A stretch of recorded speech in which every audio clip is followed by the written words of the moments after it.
오늘부터 4주간 동안 예수님의 탄생을 축하하며 재림을 사모하는 대강절이라고도 하고 대림절이라고 불려지는 구주 강림절을 지켜야 됩니다. 이스라엘 백성들은 메시아, 히브리어로 메시아지만은 헬라어로는 그리스도라 하고 우리나라 말로는 기름 부음을 받은 자라는 뜻입니다. 다시 말하면 구약 시대 이 왕과 제사장과 선지자들이 이 기름 부음을 받았는데요. 이제 만왕의 왕으로 오시고 대제사장으로 오시고 대선지자로 오신 예수님께서 우리의 구세주 그리스도 또한 기름 부은 우리의 영원한 주님이 되실 것을 예언하신 것입니다. 그래서 이 구약 성경에서 특별히 예언서에서 집중해서 메시아의 탄생에 대해서 예언하고 있는데요.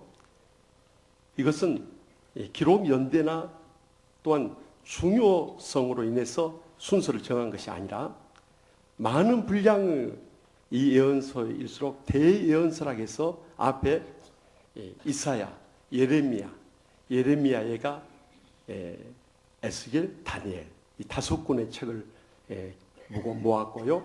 그 다음에 이제 적은 분량의 예언서라 해서 소예언서라 해가지고 호세아로부터 말라기까지 순서대로 쭉 엮어놓은 것입니다. 그 첫 번째가 이사야서의 예언입니다. 오늘 본문 가운데 보면은 이사야 선지자를 통해서 주전 730년경에 예수님의 탄생을 예언하고 계신데요. 예수님께서 이 땅에 탄생하심으로 인해서 이 아수르와 바벨론의 압제 가운데 있는 그들로부터 해방되어서 평화롭고 영광스러운 빛이 그들에게 비칠 것을 1절에서 2절에 말씀하고요. 또 7절 상반절에는 그들에게 통치와 평화가 더해질 것이고 또 7절 하반절에 보면은 사람들로부터 의롭다함을 받는 정의와 하나님으로부터 의롭다함을 받는 이 공의가 그들의 영원히 함께할 것을 약속하고 계시는 것입니다. 그렇다면 이 땅에 오신 메시아, 즉 구세주로 오신 예수님은 어떤 분이신가요? 먼저 본문 6절 상반절에 예언된 말씀을 다 같이 읽겠습니다. 이는 한 아기가 우리에게 낳고 한 아들은 우리에게 주신 바 되었는데 그의 어깨는 정사를 메었고 그의 이름은 기묘자라 모사라. 아멘. 주님께서 한 아들을 이 땅에 보내주신데 그의 어깨는 영적인 권위를 가지시고요. 그의 이름은 기묘자라 모사라 하고 예언하고 있습니다. 이 기묘자 모사라는 것을 우리가 쉽게 이해할 수 없어요. 그래서 NIV 영어성 보면 He will be called Wonderful Counselor라고 기록되어 있어요. 그러니까 그는 이 놀라운 상담자라고 불려질 것이다 하고 예언하고 있는 것입니다. 예수님께서 이 땅에 위대한 상담자로 오셨음을 먼저 예언하고 있는 것입니다. 바로 그 이름은 그의 생애를 그대로 드리는 그 존재에 대한 상징을 의미하고 있는 것입니다. 한국 이름학회 회장인 배우리 씨가 쓴 고운 이름, 한글 이름이라는 책에 이런 재밌는 이야기 나옵니다. 예전에 도장집에 가서 아들 도장을 새기려고 갔어요. 그래서 그 도장집 주인에게 묻습니다. 이름이 한글이나 한자나 값이 같냐고. 같다고. 이름이 짧거나 길거나 값이 같냐고. 그러니까 같다고. 그래서 그 아들의 이름이 적힌 쪽지를 이렇게 전해줬더니 그 도장집 주인이 깜짝 놀라는 거예요. 거기에 뭐라고 써있냐면 박차고 나온 놈이 셈이나 이렇게 써요. 그러니까 그 성은 박씨고요. 이름 뜻은 복을 차고 나온 사람을 남들이 셈낸다 하는 뜻이었어요. 저는 거기서 이 박자라는 바에다가 리을 기억 받침한 그 박씨가 우리나라에 존재한 줄 처음 알았어요. 그게 태백박씨라는 거예요. 그런데 이 책에 보니까요. 우리나라에서 제일 긴 이름이 있는데 지금까지 등록된 이름으로는 황금 독수리 하늘을 날며 세상을 놀라게 하다. 18글자예요. 황씨 이름을 성을 가진 분인데 이 부모님이 그렇게 이름을 지어준 거예요. 아마 그 부모님은 매일 아들 이름 부르다가 숨이 넘어갈 거예요. 이렇게 이름을 지어준 대로 그 인생이 펼쳐진 것을 우리는 주위에서 많이 보게 됩니다. 그런데 예수님께서 이 땅에 놀라운 상담자가 오셔서 많은 심령들을 치유하고 회복하는데 귀하게서 주셨다는 것입니다. 저는 상담 치유학을 전공했습니다만 인간의 상담에는 항상 한계가 따릅니다. 그래서 한 형제가 그의 친구에게 가슴 아픈 사연을 안고 밤중에 찾아왔어요. 사랑하는 애인으로부터 실연을 당했는데 어떻게 하면 좋겠냐는 거예요. 정말 그녀를 보내기 싫고 죽어도 보낼 수가 없고 그녀를 보내게 된다면 나는 인생의 모든 것이 다 꺼져버린다고 하는 것이었습니다. 그러자 그 이야기를 듣던 친구가 아주 대담하게 말한다. 그러면 보내기 싫다면 가인아 바위 내면 될 거 아니냐고. 아직 이해를 못 하시는 것 같아요. 보내기 싫으면 가인아 바위 내면 되지 않겠냐 이거예요. 지금 이 가위바위보 게임을 하는 줄로 착각하고 있는 것 같아요.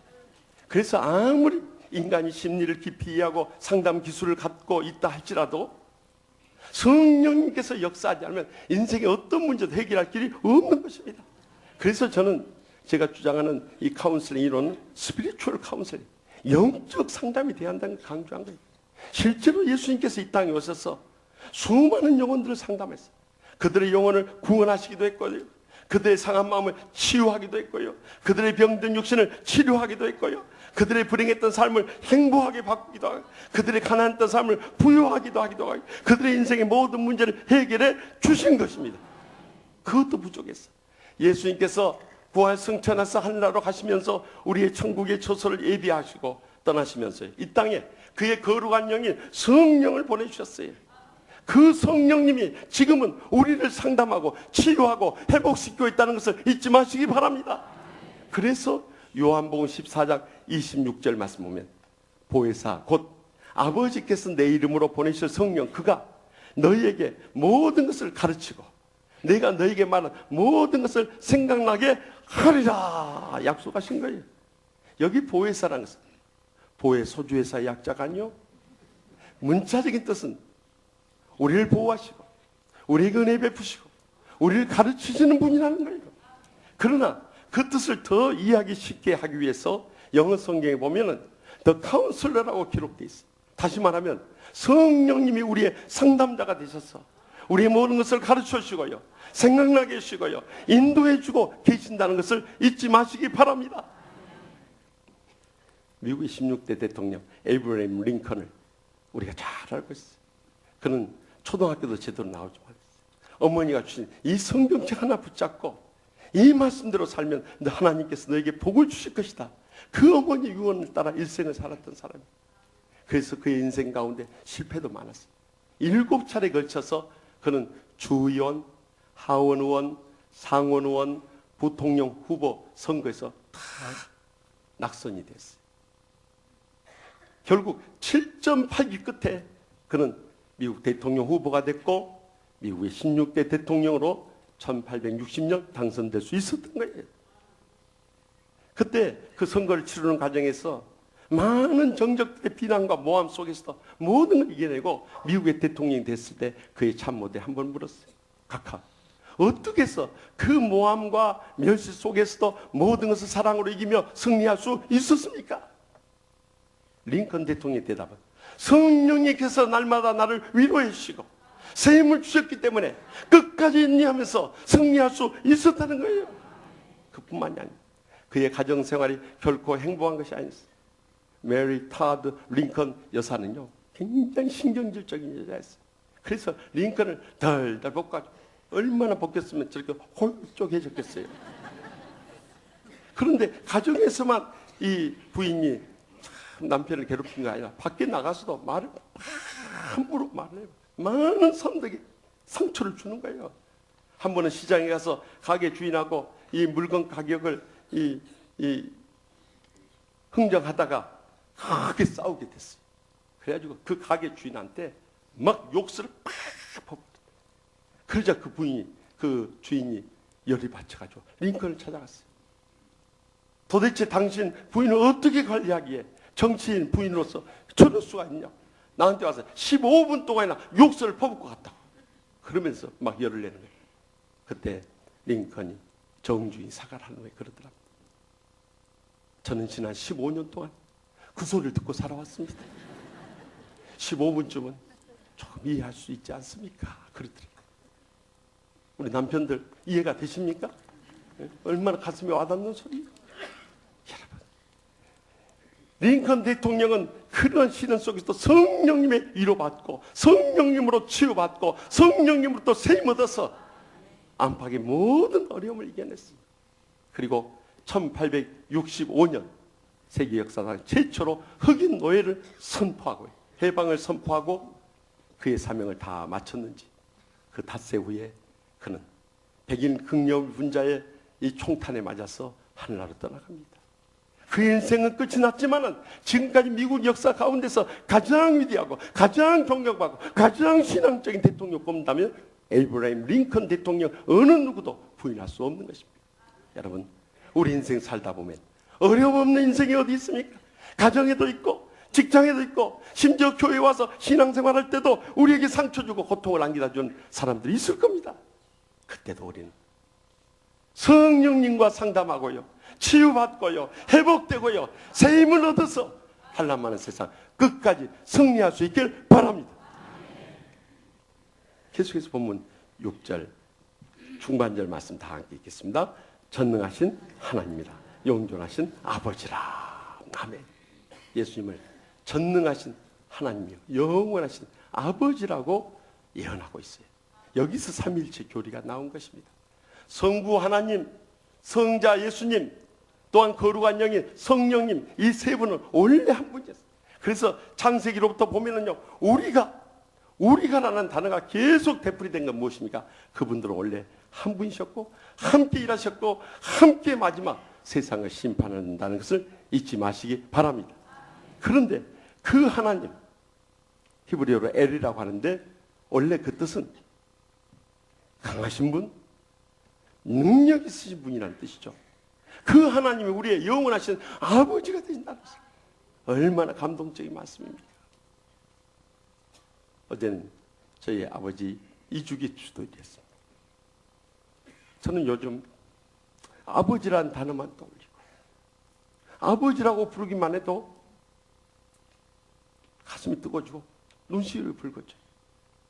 그분은 떠나가셨지만 평생 84년의 생애를 살면서 저에게 주었던 신실한 신앙과 사랑의 삶과 섬김의 일생의 감동이 제 가슴 속에 남아있기 때문에 육신의 아버지를 생각해도 이렇게 눈물이 나고 그리워지는데, 하나님 우리 아버지께서 영원한 우리 아버지가 되신다는 것, 여러분 얼마나 든든하고 힘이 되고 한란많은 세상 가운데 이겨나갈 수 있는 놀라운 능력과 권능이 되는 것입니다. 지난 추수감사주일 해피데이 축제를 앞두고 우리가 기도 대행진의 일환으로 특별 새벽 기도를 갖지 않았습니까?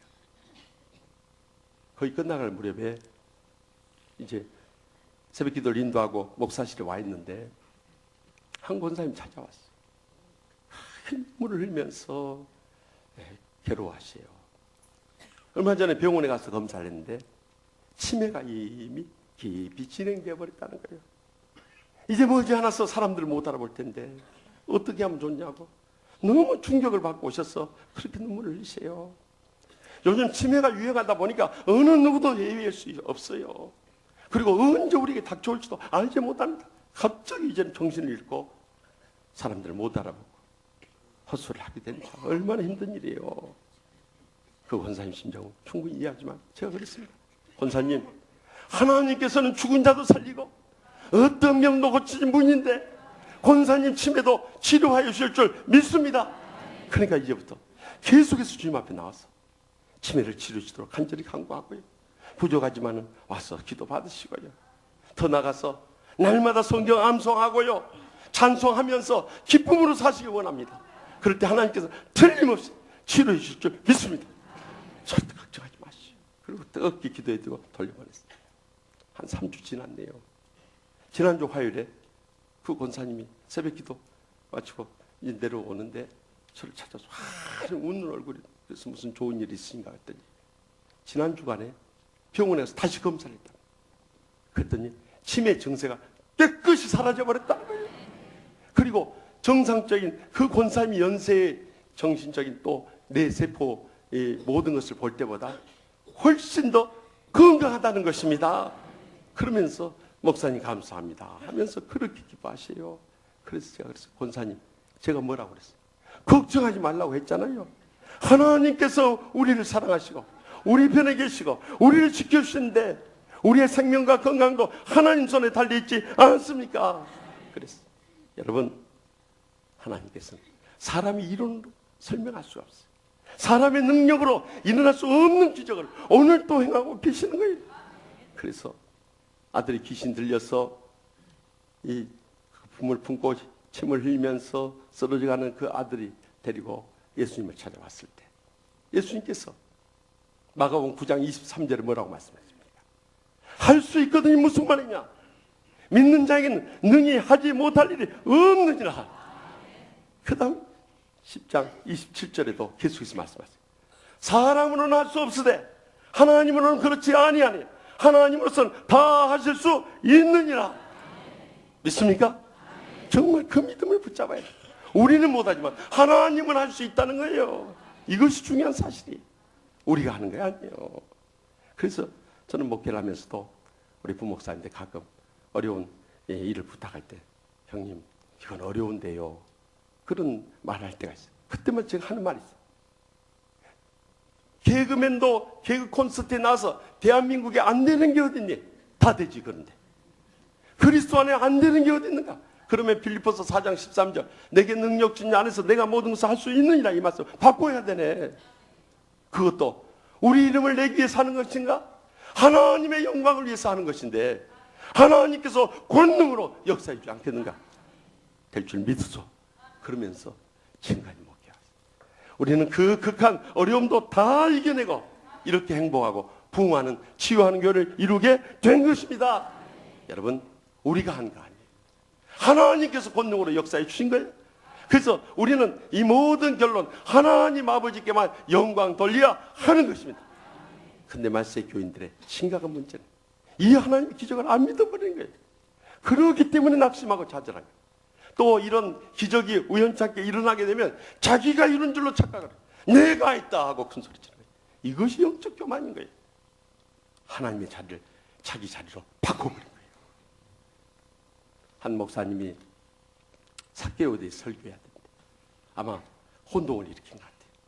저기 여리고성 이 세무서장님 니고데모가 있었는데 예수님 오신다는 소문을 듣고 갔더니 사람들이 가득 찼어요. 키가 작은 니고데모가 어디 예수님 볼 수 없어서 뽕나무 위로 올라갔다네요. 그러니까 교인들이 그걸 듣다가 기득기득 웃기 시작하는 거예요. 삭개오 이야기한테 왜 목사님 니고데모라 할까? 그때서야 교인들의 반응을 보고 목사님이 정신을 차렸어요. 그러더니 이렇게 말하더니 갑자기 거리 모퉁이에서 삭개오가 나타났어요. 삭개오가 그 뽕나무 가까이 가더니 니고데모를 향해서 외쳤어요. 니고데모야, 그 자리는 네 자리가 아니라 내 자리야. 빨리 들어와. 그리고 올라가서 예수님을 만났다. 그렇게 설교하더래요. 목사도요 가끔 이런 혼동을 일으킬 때가 있어요. 그러나 우리가 결정적으로 혼동을 일으키지 말아야 할 것은 하나님 자리와 내 자리를 바꿔서는 안 된다는 거예요. 말세 사탄이 극렬하게 역사하다 보니까 교회 안에 주인이 자기가 된 줄 알고 착각하는 사람들이 많이 있어요. 교회를 좌지우지하려고 목사도 마음대로 불러오고 내쫓으려고 교회의 모든 일 자기 뜻대로 하려고 해요. 이런 영적 교만이 어디 있습니까? 심리학자들은 이것을 디어피케이션이라고 합니다. 신격화라고 합니다. 자기 착각과 혼란에 빠지면 이 신격화, 과대망상에 빠져버린다는 거예요. 그래서 자기가 가지고 있는 거 최고인 줄, 자기가 아는 거 최고인 줄, 자기가 믿는 거 최고인 줄, 자기가 말하고 행동하는 거 최고인 줄로 착각하는 거예요. 이것이 현대인의 삶 가운데 너무나 많이 나타나고 있는 거예요. 한 자매님도 신부님을 찾아갔어요. 상담을 하면서 그러더라고요. 고해성사를 이렇게 하더라고요. 신부님, 제가 하루에도 몇 번씩 거울을 보면서 어쩌면 이렇게 이쁘게 생겼을까 하는 교만의 죄를 짓습니다. 어떻게 하면 이 죄를 용서받을 수 있을까요? 그러더래요. 그러자 신부님이 얼마나 이쁘시게 생겼으면 그럴까 겉에 너머로서 그랬더니 완전히 아니오시다요. 그래서 그랬답니다. 자매님 안심하셔도 되겠는데 그건 교만이 아니라 착하긴 해요. 그러니 재우시고 버리고 평안히 돌아가세요. 그랬다. 많은 현대인들이 이런 착하게 빠지면 영적인 교만에서 희한하지보다 방언의 길을 향해서 달려간 사람이 너무나도 많이 있는 거예요. 그러므로 우리는 전능하신 하나님이 우리의 영원하신 아버지됨을 확실히 믿고 우리의 삶 가운데 기적적인 능력을 체험하며 살아갈 뿐만 아니라 모든 영광 하나님께 돌려드릴 때 하나님께서 우리에게 그런 권능을 계속 부어주면서 귀하게 쓰시고 기뻐 받아주실 줄 분명히 믿습니다. 마지막으로 본문 6절 하반절 말씀 다 같이 읽겠습니다. 평강의 왕이라 할 것입니다. 아멘. 예수님을 평화의 왕인 것을 예언하고 있어요. 실제로 예수님은 이 땅에 평화의 왕으로서 하나님과 우리 사이를 화평케 해주시고 사람들과 사람 사이를 화평케 해주기 위해서 오신 거예요. 그래서 누가복음 2장 14절에 예수님께서 탄생하실 때 수많은 천군들과 천사들이 찬양하기를 지극히 높은 곳에서는 하나님께 영광이요 땅에서는 하나님이 기뻐하신 사람들 중에 평화로다 이렇게 찬양했던 거예요. 예수님께서는 하늘에서는 하나님께 영광을 땅에서 모든 사람이 평화를 주시기 위해서 오신 거예요. 그러나 오늘의 현실은 어떠합니까? 국가정보원 또한 사이버 사령부의 대선 불법 선거운동으로 인해서 대통령이 책임 있는 사과를 하지 않고 여기에 대한 재발이 되지 않도록 극단의 조치를 취하겠다는 약속을 하지 않음으로 인해서 결국에는 캐톨릭 신부님들로부터 시작해서 불교의 승려들 또 개신교의 목사들까지 대통령 퇴진을 요구했어요. 그 결과 우리나라가 또다시 보수와 진보의 극한 대립과 혼란 속으로 빠져들고 있어요. 더욱이 이 모든 이 땅의 불화와 대립을 화평케 할 교회마저도 중립에 서지 못하고 한쪽이 치우쳐서 싸움으로 인해서 결국 온 세상을 혼란과 불행 속으로 파묻고 가고 있는 거예요. 지난 금요일에는 그 TV에서 오늘의 말씀 이 영상 2편을 촬영해달라고 그래서 제가 첫 번째 편에서 그랬어요. 오늘날 말세의 교회들이 이 사회를 화평케 한 사명을 감당해야 되는데 지난날의 상처가 치유되지 않으니까 그것이 다 터져 나와가지고 교회만 싸우고 다툴 뿐만 아니라 온 세상을 치유하고 회복시키지 못하는데 한국교회에 가장 심각한 문제가 있다고요. 그렇기 때문에 우리 자신부터 십자가의 사랑으로 치유되고 회복돼서 천국을 회복하는 것이 가장 우선되어야 한다고 강조했어요. 그 다음으로 우리나라가 언제부터 보수와 진보로 이렇게 나눠서 싸우기 시작했습니까? 해방 이후부터 계속된 싸움입니다. 여러분 지금까지 이 보수 세력들이 이 나라의 해방과 또 6.25 국난의 극복과 근대화의 이 나라의 경제 부흥을 위해서 얼마나 많은 중심적인 수고를 했습니다. 그 뒤를 이어서 진보 세력이 이 땅의 수많은 희생 가운데서 민주화를 이루고 복지화를 이루고 세계화의 비전 앞으로 몰고 가고 있지 않습니까? 어느 한쪽도 없어서 안 될 존재라는 거예요. 그래서 제가 고린도전서 12장 말씀을 가지고 우리는 모두 다 한 몸의 지체이고 하나라는 것을 역설하지 않을 수 없었어요. 그렇습니다. 그런데 사탄은 어떻게든 우리 사이를 갈라놓으려고 하는 거예요. 그래서 여러분들 마음 상하게 하고 여러분의 상처 주고 여러분들의 감정을 북돋우게 하는 사람들은 다 사탄의 세력들인 것입니다. 그러나 예수의 사람들은요 모든 것을 용서해주고 허물을 덮어주고 사랑 가운데 화평케 하는 사람들 예수의 사람인 것입니다. 조엘 워스틴 목사님은 아버지들을 위해서 조그만 교회를 맡아서 저 텍사스주 레이우드 교회를 담임하던 목사님이셨어요. 그런데 그가 부임했을 때 첫 번째 비전으로 가졌던 것은 이 땅에 수많은 사람들이 축복에 갈급해하기 때문에 교인들과 함께 축복 서약을 했어요. 이제부터 교회 안에서 남을 비난하고 험담하고 저주하는 말은 입 밖에도 내지 말고 축복에 기도해주고 축복의 말만 하고 축복의 격려만 하는 축복의 공동체가 될 것을 선포했어요.